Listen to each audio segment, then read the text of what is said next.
What's up guys, it's Bucky. Welcome to your 16th Java tutorial, and in this tutorial I'm going to be teaching you guys how to use multiple methods and also something called instance variables when working with classes. So let's go ahead and open up our Tuna class and clear anything out if you have anything in there. And let's go ahead, and the first thing I want to do is make a new variable called private string and just put girl name, because we're going to be making a program in this tutorial to output the name of our first girlfriend.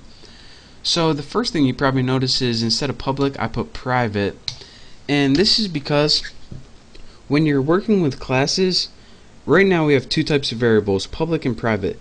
Public variables, any class can use that variable, but when you use a private variable, only the methods inside this class can use it. So the methods that we're about to build can manipulate and change and also access this variable. If we were in another class like this one over here, it couldn't use this variable in this class. So private means private inside this class. Only the methods can use it inside this class. So let's go ahead and make some methods. The first method I want to make is public void set name. And what this is going to do is set the name of whatever we put into it into the variable girl name. So of course we need a parameter string name. So now we have two variables, name and girl name. So let's go ahead and add some instruction for this method. We're going to put girl name is equal to name, and that's all. That's all we need for this method. And what this is going to do is this: whenever we use this method in our main program, whatever we put in for the argument for this method, all it's going to do is make sure girl name is equal to name. So it's pretty much just putting girl name equal to whatever you typed in. Next, let's go ahead and make a method to access that. So let's go ahead and put public string, and this is the return type. Let me show you guys in a second. Again, we know public means access anywhere. The second thing after this is return type.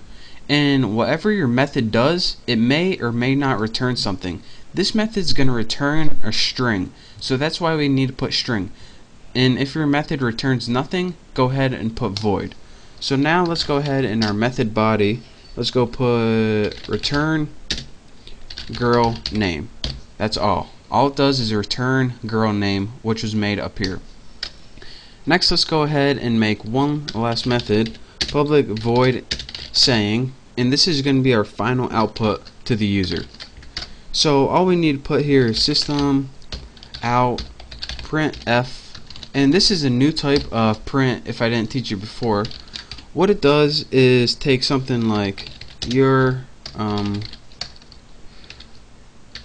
make sure I'm spelling everything right. Your first girlfriend was %s, and whenever we use %s, it needs to know what string do I want to put in place of this. Well, we have a perfectly fine string right here in our get name, so let's go ahead and I won't copy that, I won't be too lazy. Get name.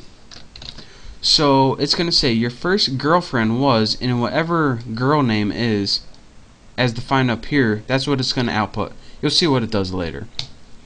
But for now, let's go over to your apples one. Make sure you import your scanner and make a tuna object so we can access that class.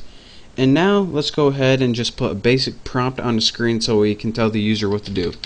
System out print line, and what were we going to print? Just print something like enter name of first girlfriend here. Just any prompt will do, just so we're not lost, so the user actually knows what to do. And after that, go ahead and we need to make a temporary variable. So we need to put string temp. You can name yours whatever you want. I just name mine temp for fun. Input, and this is where we use our scanner variable. Next line with empty parameters. And again, whatever the user types in as their answer, it's going to be stored in the variable temp. So that's what this line does. This is just a prompt. This takes whatever they enter and stores it in the variable temp right there. Next, we need to do something with this. So let's go ahead and use our tuna object, and we need that to access set name. And of course, the parameters for this is going to be that temporary variable temp. So what it's going to do is take the name that they entered and set it equal to girl name right here. It's going to take it, which is name, set it equal to girl name. Now we need to do one last thing.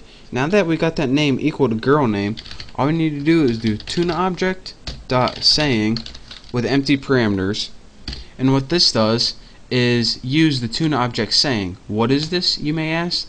The saying just outputs on the screen your first girlfriend was, and it's going to be whatever they typed in for the name.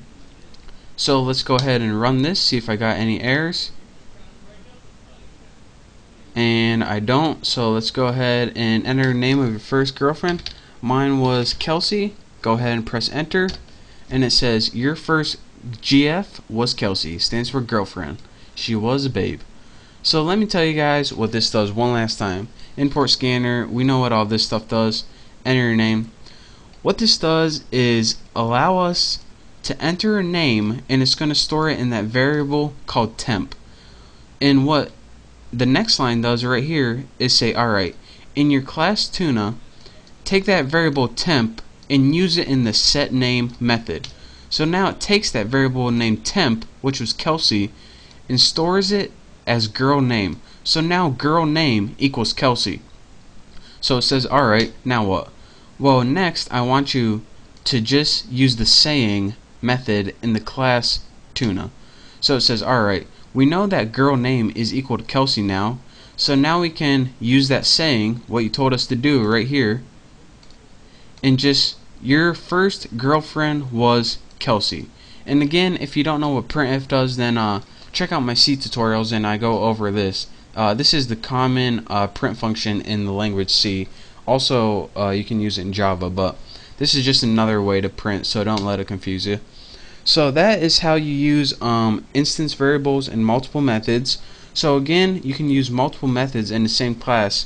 And don't forget, whenever you have a variable that's outside a method, again, it's outside of these, but it's inside this entire class, it's called an instance variable. So that's where I get that name from. So I hope you enjoyed watching this tutorial. I hope you understand at least a little bit of it. So thank you guys for watching. Make sure to check out my next tutorial. I promise I'll be clearing this up for you. Don't forget to subscribe to my channel, and I will see you next tutorial.